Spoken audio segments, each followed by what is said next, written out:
Okay, there's going to be a NWA-TNA mega mix of the 4 essential shows that are accessible. So, I always wanted to, go back in time and check out, the early days of TNA when they were part of the NWA-TNA on weekly pay-per-views. For whatever reason, there's only 4 of them that are accessible. They're on YouTube with commercials, and you could also watch them on Triller. They uploaded the first show, the anniversary show, which is Sting's debut, episode number 50, also episode number 100, which is, I believe, Jeff Hardy's debut, and then the very last weekly pay-per-view, which is 111. So for whatever reason, these are the only 4 that are uploaded. If anybody knows, I'm curious, if you subscribe to TNA Plus, would you get like every single TNA pay-per-view from 2002? Because if you do, I mean, that would be a hell of a deal. Because I would definitely like to revisit it for like a pay-per-view rewind for 2002. But yeah, I mean, TNA pay-per-view rewinds. Never did one. I mean, I've always said it, down the road, I would like to do one. If there's going to be one, it'd probably be 2005. There's a lot of years I do want to stay away from, but 2002 is definitely not one of them. So for whatever reason, June of 2002, this is a month that definitely gives me nostalgia. There was a lot of things going on this month. You have Mike Tyson's, one of his last fights against, who was it? It was against Lennox Lewis, where he lost. A lot of people ordered that fight. So maybe that's why. Maybe it was just too many pay-per-views in the month of June. And for whatever reason, King of the Ring 2002, for as negatively received as it was, I still love the show. It gives me nostalgia. And the really, really weird thing about June 2002 is, even though Austin walked out, like a lot of people, including myself, like you look back at that month with a lot of nostalgia. I think it just had to do with like high school. I think getting out of high school, and I say to myself now, man, that would have been really, really cool. The last day of school would have been the first TNA pay-per-view, but for whatever reason, I passed on it. And it's not like nobody knew about it. Everybody knew about NWA-TNA. I remember talking with my brother about the idea of Austin going there, which sounds crazy.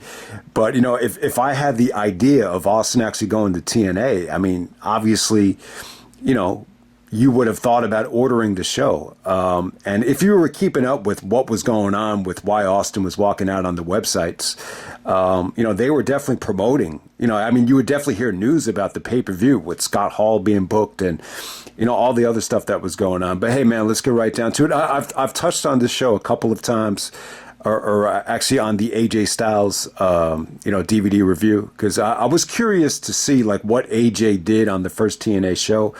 And there's a misconception, and still, like, they even had some of the dates wrong on the anniversary show. But AJ did not win the X Division title in the 4-way on the first show. That's actually the second show, which is the Wednesday after King of the Ring. So on the first show, he wrestles in a 6-man tag with Loki and Jerry Lynn against the Flying Elvises, as AJ actually alluded to a Slammiversary in 2022. But hey, man, the first pay-per-view was actually in Huntsville, Alabama. Huntsville bound. For whatever reason, they took down a lot of the Jarrett podcasts about the initial stages of putting together TNA. I mean, they have the first pay-per-view watch along, but that's about it. But he did a really, really good series of videos about, all the financial gatherings, leading up to this show. But, the first show was in Huntsville. They brought in some guys from NASCAR. They brought in Toby Keith to perform, who Jarrett definitely interacted with. So at the time, this is NWA-TNA, so it's almost like a joint combination of the National Wrestling Alliance and TNA, Total Nonstop Action. Jarrett's thought process, and I probably touched on this before, is that, the NWA title has a historic lineage. You could bring back a lot of people for nostalgia. So they actually start off the show with Ricky Steamboat cutting a promo. You get Harley Race out there. A lot of different legends, interacting out there. Jarrett comes out, and he's really not happy with the decision to crown the new champion in a Gauntlet for the Gold battle royal. So that's how they're going to do it. They're going to actually announce a champion on the very, very first night, which is totally opposite for what Ring of Honor did. But Jarrett's in the storyline, Jarrett is not happy about it. He's throwing a fit, and I got to say, Jarrett was good on the mic here. You could tell like he was well rested. He was rejuvenated. He had plenty of time off. He had the summer of no worries, where he got paid by AOL Time Warner without working a single date. So yeah, I mean, he looked like he was in great shape. And when you're running your own company, you're going to be motivated no matter what. So yeah, I actually liked the opening here. You actually had Ken Shamrock come out. Shamrock's not great on the mic, but you had to have him do something. He's definitely probably the biggest star on this show from a combat sports standpoint. And then you had Scott Hall, making his big return from being fired by Vince, right after Backlash 2002. So, I think Scott definitely came into this thing, with a lot of controversy. The Scott Hall firing, it dominated the news, right after the plane ride from hell. So, I think that definitely drew people to the show, no matter how you look at it. But yeah, this was on June 19th, 2002, the Wednesday, right before King of the Ring. But the first match on the show, let's get right down to it. We have the Flying Elvises. This is Jimmy Yang, Jorge Estrada, Sonny Siaki taking on AJ Styles, Jerry Lynn, and Loki. I mean, they only go 6 minutes and 20 seconds. People really gave this, some high ratings, almost near the 4-star level. I just think it was a little bit short, but, the highlight of the match to me is just AJ. You just see how athletic he is. You'll notice at the time, the springboard inverted DDT, the reaction was like you never seen anything like it before. But good action right here. The Flying Elvises, it's kind of like a weird gimmick. I don't really think it lasted that long. Jimmy Wang Yang gets the victory almost with like a Phoenix Splash. But I think this was a lot of fun. This is definitely the most memorable thing of the show. And then you have a midgets match. Teo defeating Hollywood in a couple of minutes. The thought process is, and you can't argue with it. If you want to have a variety show where you're just trying to have just a little bit of everything, the midgets are always going to get a good reaction no matter what. Next up, we had the Johnsons coming out there with Mortimer Plumtree. For some reason, this guy reminds me of Archibald Peck. He dresses like he's a Harvard graduate, and they're taking on James Storm and Psychosis. I think this was okay. You get to see James Storm on the show. This was not a great showing for Psychosis. I think he was better suited to be with the X Division, but the bottom line is, James Storm, when you're talking about one of the most important names of TNA, I think it definitely, boosts his credibility, the fact that he was on the first show. Next up, we had the Dupps taking on Christian York and Joey Matthews. So I thought this was cool. So if you notice, there's a lot of like ECW guys that didn't get picked up, including Francine. They teased, some of the bikini contest that was going to take place the next week. So Francine is on the show. Same thing with Christian York and Joey Matthews, who are on the last ECW pay-per-view. Joey Matthews would go on to Eminem. But at this time, I thought they definitely added depth to the show. They were able to really, I thought they shined, for the little amount of time that this match got. And next up, we have the Gauntlet for the Gold. So yeah, this is where Ken Shamrock wins the NWA title. So Ken Shamrock is not the first TNA champion. The first TNA champion would be Kurt Angle at the Slammiversary 2007, which should be 5 years later. But they're working with the NWA at this time. So Ken Shamrock, he's the NWA champion. Shamrock would end up having a great 2002 if you followed UFC, and it does feel to me like the big fight between Shamrock and Ortiz, later on in the year, in December, like right around Armageddon, like really was a milestone for the UFC. But before we get to that, Shamrock wins the NWA title. He goes over Malice at the end of this thing. But, just to give some thoughts about what really stood out here, Jarrett actually enters first. He was getting into a shouting commotion with, the NWA legends, and he ended up going first. And I thought he looked dominant. I thought he looked hungry. I thought he looked motivated. And, in some ways, I just think Jarrett looked better than ever. He eliminated a lot of guys: Buff Bagwell, Lash LaRue, Norman Smiley. But let's go through it, man. Yeah, Ken Shamrock, Malice, Brian Christopher, who is, formerly in Too Cool, Jerry Lawler's nephew. You have Bruce, Buff Bagwell, Buff Bagwell was the first one to get eliminated by Jarrett. You had Wildcat Chris Harris, Del Rios, Devin Storm, Grant Apollo, formerly known as Apollo. You know, Apollo was still wrestling in TNA in 2005, which I talked about at No Surrender. Obviously, Jeff Jarrett's in the match. Justice. Justice is actually, I think he's actually Abyss. So Abyss is actually on the first show. Let's give Abyss credit. He's going by a different name here. You had K-Crush. K-Crush is actually K-Quick. K-Quick did a really, really good segment as a heel with the NASCAR guys. Conan is actually on this show. Lash LaRue, Norman Smiley, Rick Steiner, believe it or not, Scott Hall. You know, Scott Hall does the classic NWO, you know, finger point to Toby Keith when he suplexes Jarrett. So Jarrett actually gets eliminated because of Toby Keith. Slash coming out there with James Mitchell. So James Mitchell is actually on the show, but he's not managing Abyss. Steve Corino makes a rare appearance coming in from 0-1 just to, you know, have a cup of coffee on this show. I think Corino could have been used better. And then you had the Vampire Warrior. So yeah, and it ends with, you know, Ken Shamrock doing a belly-to-belly suplex to Malice. Who really reminded me of what's his name from TNA? You know, the guy that they used to use in the guy that Bischoff was really, really high. What's his name? Crimson. Kind of reminded me a little bit of Crimson. It was Malice. So bottom line is Steamboat awards the title to Ken Shamrock, and that's how the first show ends. Overall, I think, you know, when I'm looking at the comments of this, it's a little bit of negativity. I don't think the show was anything special in the heat of the moment, but I think when you look back on the show, you could just appreciate the little things a lot more. Whether it's Jarrett's promo, whether it's K Quick's or Ron the Truth Killing's, you know, heel promo with the NASCAR guys.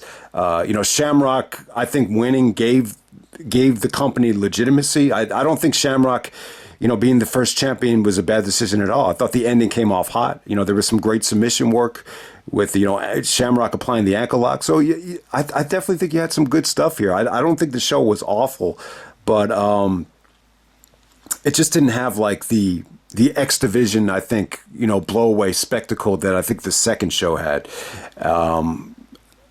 So we'll just end it right there. I think the show is pretty cool from a historical standpoint, but I could totally understand, like, in the heat of the moment, like, I could understand it, like, if you weren't really crazy about the in-ring product on the debut. I think they were really trying to go for more of a, you know, variety show.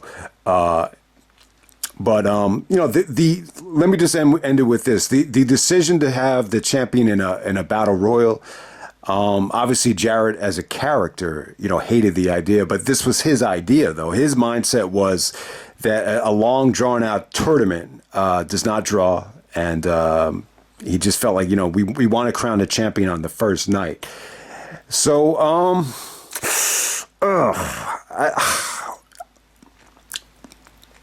you know, because of the way they executed it, I don't think it's the worst thing in the world. You know, what Ring of Honor did was the opposite.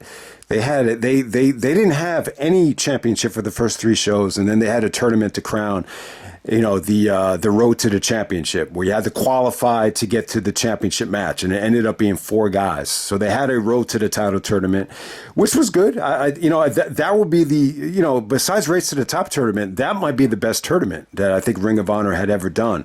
But you know, the mindset is, especially with a lot of people, you know, Jarrett has said this time and time again, you want to book. You know, if you want to see an empty house in Memphis, book a tournament. So that's the perception that sometimes the tournament does create. And, you know, we've talked about it at Vengeance 2001 with the low buy rate. When you don't really advertise to the fans what the main event is going to be, or they're unsure about, you know, how the tournament's going to play out. Sometimes they don't do well. You know, King of the Ring didn't do very well either in terms of the buy rate. So, you know, so they decided to do the Gauntlet for the Gold Battle Royal, and, you know, Ken Shamrock is the new champion. So that's how the first show pretty much ended right there. But, you know, even though I didn't see the show, for some reason I have like a weird nostalgia, you know, attached, you know, not just to the show, but, you know, to the whole month.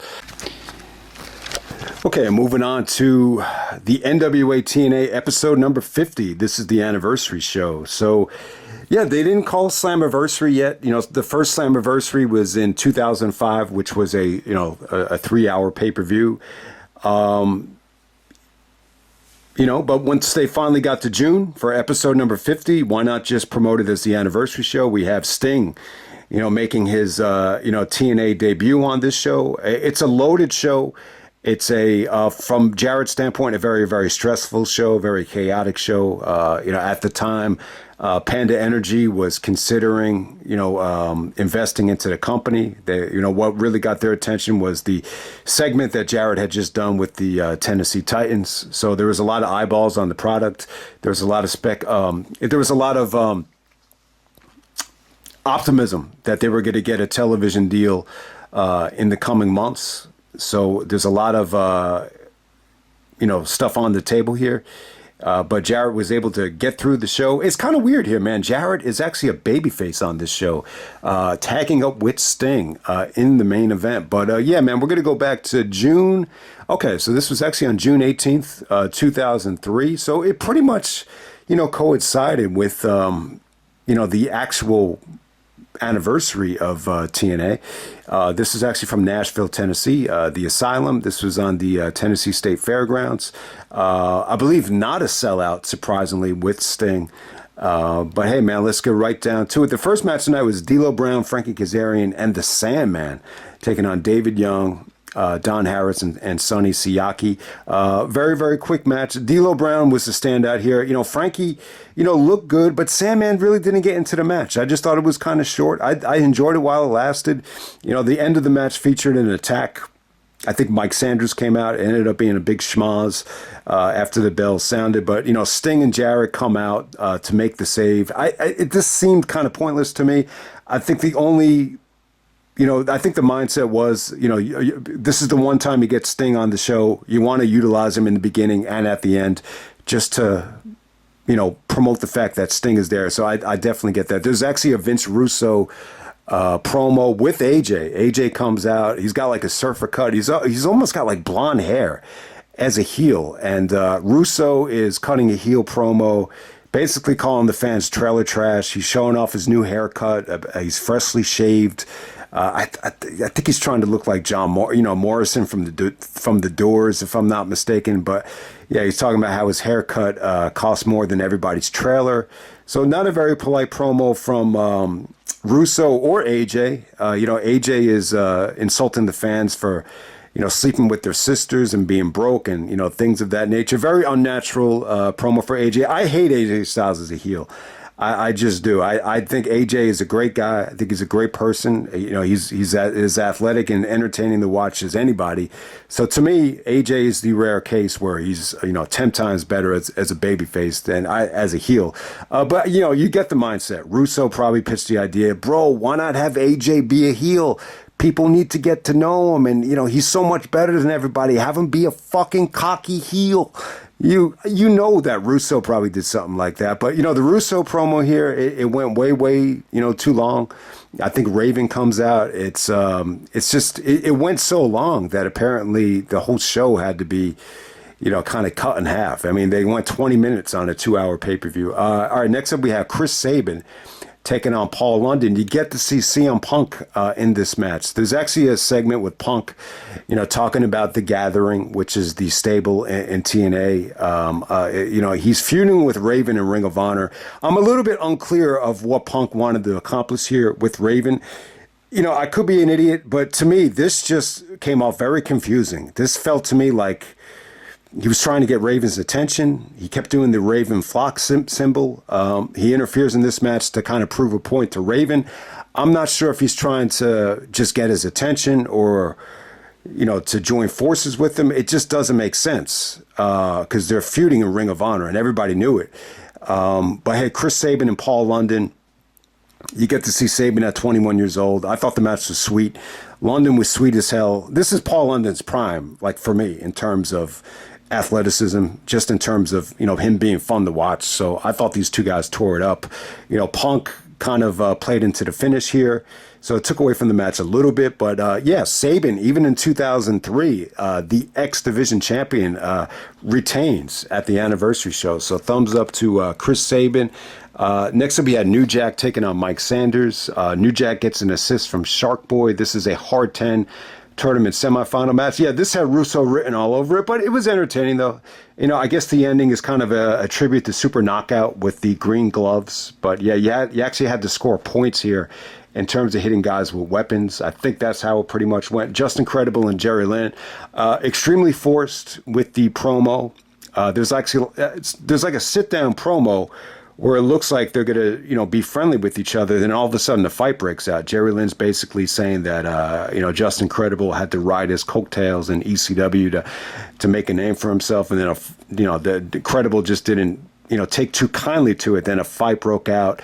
So the match here just kind of ends in a brawl. This had to get cut short. You know, this was just 2 minutes of them just fighting with each other, and then they both just got DQ'd. Very, very disappointing. I think when you see Credible and Jerry Lynn on paper, I think a lot of people would have ordered the show just for this, especially if you grew up, you know, watching ECW in 2000 or whatever. Next up, we have Kenzo Suzuki, the future Great American Bash 2004 performer, taking on Perry Saturn, who is, you know, long gone from the WWE, long gone from the sexy Terry Runnels with the You're Welcome and Moppy.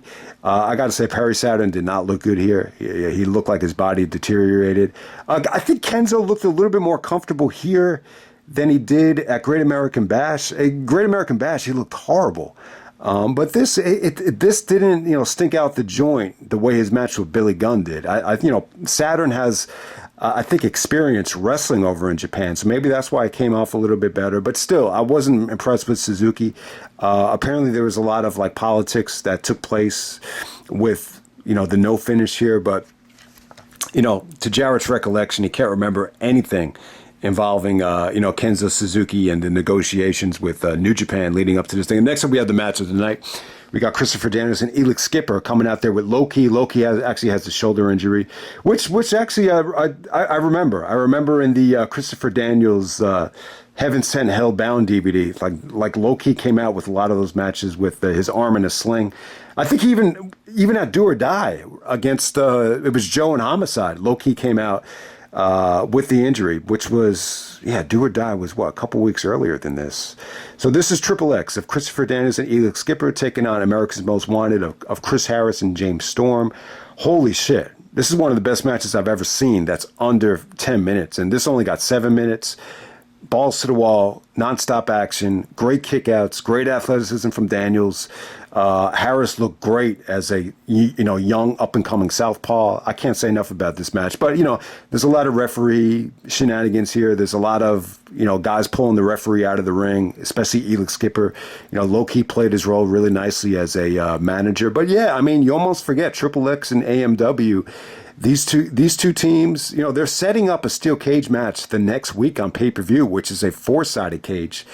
But, they're still, this is the early stages of them building to, what some people consider the best TNA match of all time. At Turning Point 2004, the 6-sided steel cage match where Elix Skipper did, probably the biggest stunt in the history of professional wrestling. That Elix Skipper stunt is up there with anything in the history of the business. But this is just a nice short little sprint. This is definitely the match of the night. It's even better than London and Sabin, which really, really surprised me. I would have sworn that Sabin and London, would have had the best match on the show, but they're still really, really short matches. And then next up, all right, what did you get after this? You actually got a Jerry Jarrett interview here where he's talking about Russo, which was really, really good. He's talking about how Russo, it had a lot of realism to it in terms of Russo not handling failure very well, and that's why he's acting the way he's acting. And there's a little bit of a debate here. Conrad was asking Jarrett about Russo overproducing for himself, going into business for himself with the long promo that wasn't supposed to take place.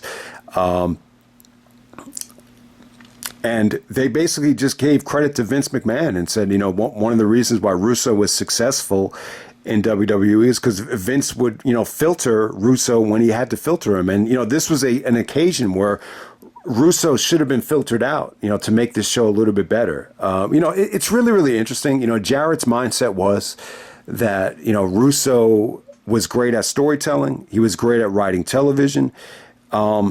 Which is why I think they went back to him once they got on prime time. I think that's the only reason I could think of.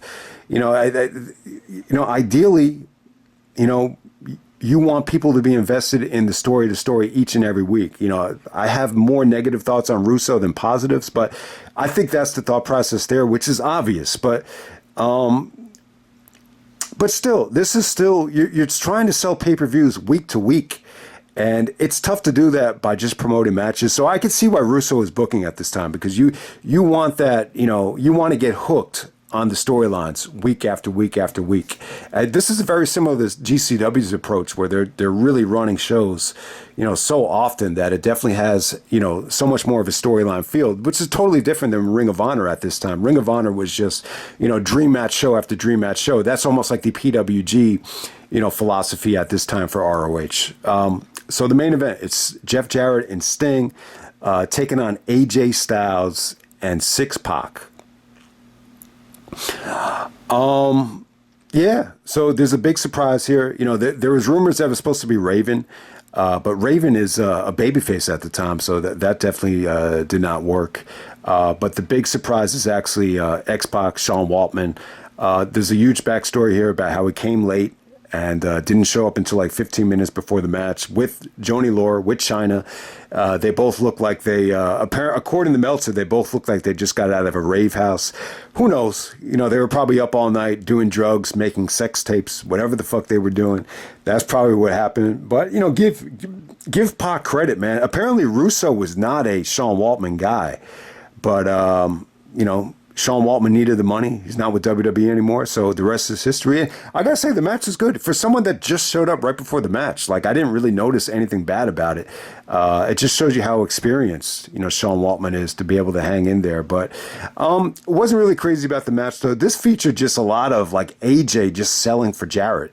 There's so many sequences here. I gotta say, AJ and Jarrett's chemistry was pretty good here, probably because AJ is doing the bulk of the selling here. But it just felt like Jarrett is really, every single big time move they had, it just ended with Jarrett, hitting the stroke on AJ. There's even a time where AJ actually flips on the stroke just to make it look good. But I think Sting looked okay here. Sting, this is a very, very simple match with Sting just getting a hot tag, throwing punches, and locking on a Scorpion Deathlock. Eventually, Jarrett does win this thing with the stroke, but there's a lot of interference here from Russo and Raven and even what's his name, Shane Douglas. So yeah, very, very chaotic main event. I won't say that the main event is good. I think it's okay. Considering,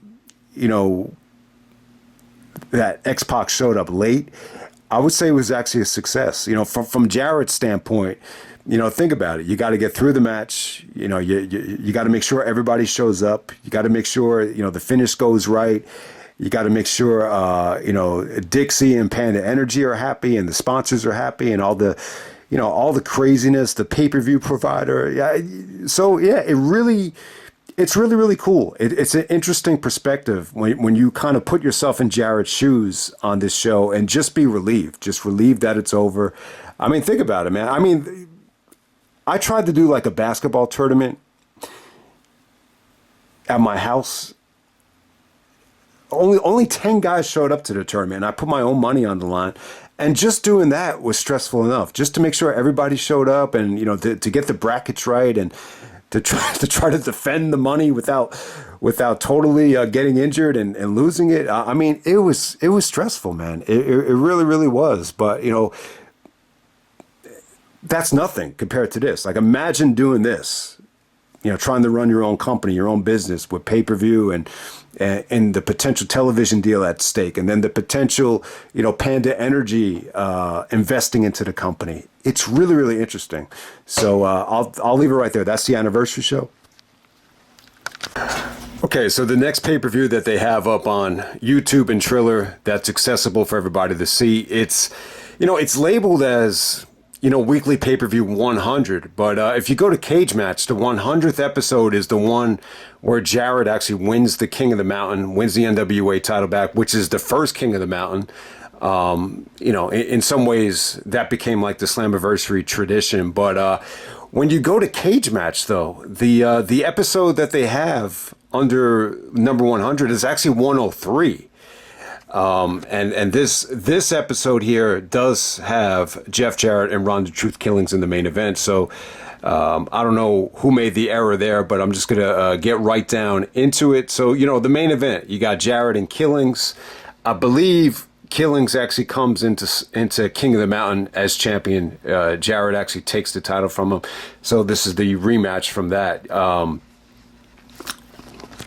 To start off the show, you had America's Most Wanted going over Miyamoto and Nosawa from Japan.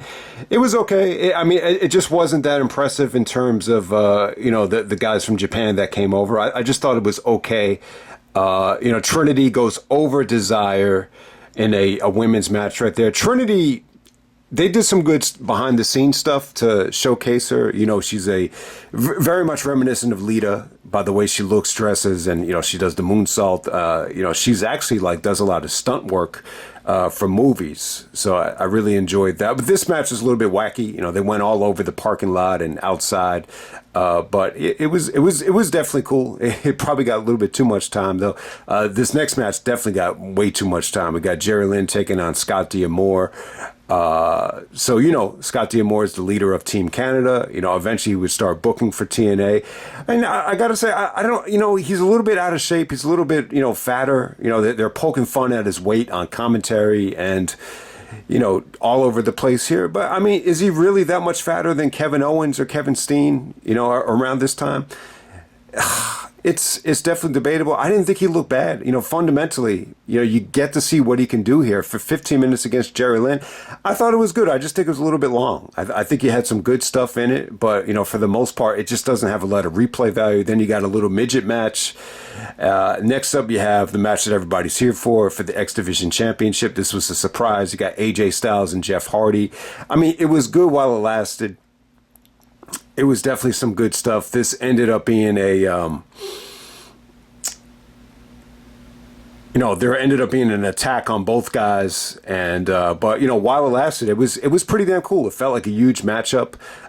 Jeff Hardy, coming into TNA. I think this is Jeff's first match in TNA. Him and AJ, they were rocking the house while this lasted. I think AJ and Jeff Hardy, could have been, something huge. Looking back on it, I really don't remember them ever touching after this. But this is just a nice little tease right here. They're clearly setting up Jeff, to main event, the first, 3-hour extravaganza in Victory Road right here. But, the ending just kind of, definitely left you deflated. And then the main event. We got Jeff Jarrett taking on Ron the Truth Killings for the NWA title. I got to say, I think this was good. This felt like a big-time match. They definitely got time, and I thought they worked themselves into a rhythm here. It was really, really, weird booking, though. Russo is, this is really just about getting to Impact.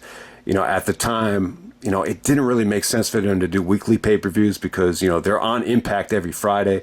So it's like a Wednesday pay-per-view, then you have Friday TV. So this is just clearly done, to give you a big, angle leading into Impact. So Russo is, adamant that Jarrett doesn't use the guitar. He's actually confiscating the ring, taking away all the guitars here. And, it pretty much ended with Jarrett, finding, the hitting guitar, but Ron actually beats him to the punch and hits him with the guitar. And, it just ends in a no contest. They haven't decided, the referees haven't decided exactly what to do. Russo comes out. Everybody comes out, and you have to watch Impact to see, exactly what happened. I'm assuming Jarrett was able to win because, the rules were you weren't allowed to use the guitar here. Ron uses it, so he's probably going to get disqualified once you get to the Impact. But, yeah, this is okay. It looks great on paper. I think you have a sexy double main event on paper. you get to see what Scott D'Amore can do against, one of the best, trainers and wrestlers ever in Jerry Lynn. So definitely had some good stuff in it. But AJ and Jeff Hardy, good while it lasted. It just felt incomplete. Okay, so here we go. This is the very last weekly pay-per-view that NWA-TNA ever did. According to Cage Match, it's episode 114. According to YouTube and Triller, they have it labeled as episode 111, but we're going to go all the way back to September 8th, 2004. We're finally building to Victory Road, the first 3-hour pay-per-view for TNA, which is still, about 2 months away. What's funny is they, by the time you get to the summer of 2004, they had the 6-sided ring. They're still wrestling in, Nashville, Tennessee. I believe still the Asylum, the Tennessee State Fairgrounds. Huge attendance here. You have 1,300, for this show. So this is the last one of the weekly pay-per-view shows. So, from a personal standpoint, I remember ordering one of these like right before WrestleMania 20. And I just found it extremely difficult to get into. I think it was just very, you just had to get into it like you're watching a season of a show. It's just very difficult to pop in one of these things and feel connected to it.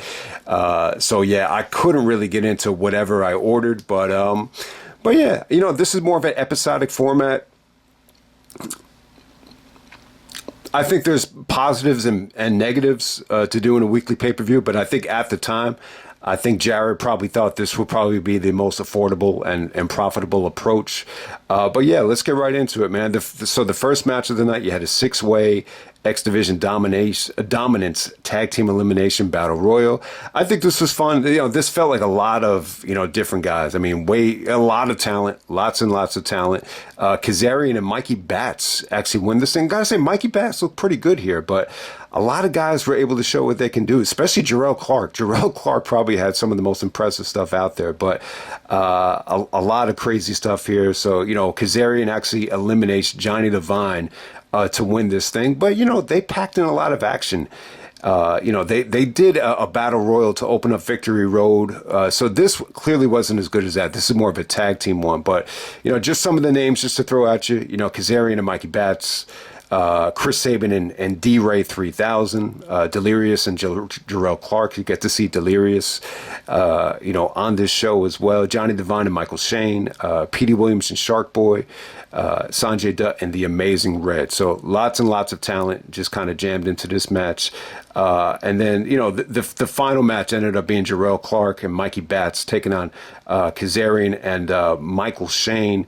And Jarrell Clark and Mikey Batts actually do go over there. So, yeah, I mean, all these X Division guys definitely had a good showcase right here. Next up, we have an Abyss. 6-man tag, intergender 6-man tag, with Abyss teaming up with Alex Shelley and Goldilocks to take on Desire, Eric Watts, and Sonny Siaki. I would give this a thumbs down. I mean, yeah, I mean, this is one of those things that just kind of gives you a headache. We've seen Abyss in these soap opera storylines time and time again. Over the years, I think with Daphne, and then you got to see it again when we transformed himself into Michael Parks or whatever he called the alter ego. But yeah, you just get to see a double cross here with Abyss and some of the women. That's really the only thing that stood out about it. I thought it got off to a hot start. It's just the ending of the match. It's just like, ugh. It just didn't bring back, good memories of, some of this craziness with the Abyss. So next up, we have AJ Styles taking on Kid Cash. This is a 2 out of 3 falls tables match. So yeah, AJ and Cash, were wrestling a lot at this time. I think they just had a street fight a couple weeks earlier. So this is a 2 out of 3 falls tables match. You had some good moments here, but for the most part, there were a lot of just really, awkward moments, especially when Cash tried to, execute his table bump to AJ. It just came off a little bit lethargic. Kid Cash, he comes off I've heard he's a prick, and he just really does come off like he's a real prick. I think at the time, Lance Hoyt was actually managing him. I think he was going by a different name, Dallas, if I'm not mistaken, but It was all right. AJ, the highlight of here is just AJ. Anytime he's doing, anything offensively, it was great. The AJ ends up winning. The first table bump came with a, springboard drop kick through the table. And then, the last bump came with the Styles Clash right through the table. But the ending saw both of these guys, beat up on AJ. And then Petey Williams comes out and just lays out AJ with the Canadian Destroyer. So, they just use this to promote, the big time match between Petey and AJ at Victory Road. So, they were building that up for almost 2 months. So, give them credit there. I think the AJ and Petey Williams match from, Victory Road that's got to be one of the best built and most important X Division Championship matches ever. So, next up, you had Dusty Rhodes taking on Scott D'Amore. The special referee was actually Vince Russo. Bad match right here. Dusty just didn't have it at this time. It was just tough to watch. Just a really, really bad match. Russo, they teased a Russo swerve. Russo ends up doing, the right thing and, giving Dusty the win here. But yeah, I mean, look at it, man. I mean, even at this point in TNA, it's like you got Scott D'Amore, who's going to, be more heavily involved within the next year, which was good.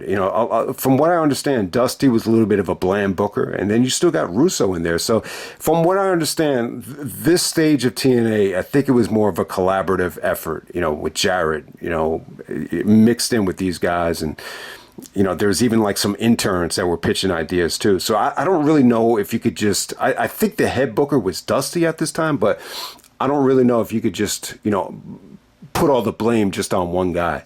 All right, Chris Harris in Primetime taking on the Naturals. The Naturals are the tag team champions here. They actually beat up Christopher Daniels earlier on in the show. Daniels is all busted open with a Band-Aid. So Harris in Primetime, Triple X and AMW are forced to team together. Kind of a bad match right here. It just didn't have a lot of heat. I just felt like it had no chemistry. It looked like Harris and Primetime just were not getting along. Very, very weird booking. Usually in this situation, this almost felt like a Marty and Sean, where they're both kind of on the way out and they both can't stand each other. In that situation, you would see, that team lose. But here, the team that's not getting along with each other miraculously just wins. I think the whole point of this was just to, add an extra element to AMW and Triple X. The steel cage match is still a couple months away. So it's a really awkward situation. You got the two different tag team members as champions. So, I would assume like if Low-Key and Daniels, beat both of them, that would have been the, easiest way out of it. But, it would really be interesting to see how they found, the way to drop the titles from, Harris and Primetime. But, it was cool stuff in terms of the booking here, which kind of surprised me. But, the match just kind of, they just couldn't. They just couldn't maintain, any buzz throughout this whole thing. The Naturals just didn't get, the heat that, you would expect at that time. And then the main event, kind of a disappointing main event. They promoted this as the biggest match in TNA history. This is Jeff Jarrett taking on Jeff Hardy for the NWA World Title.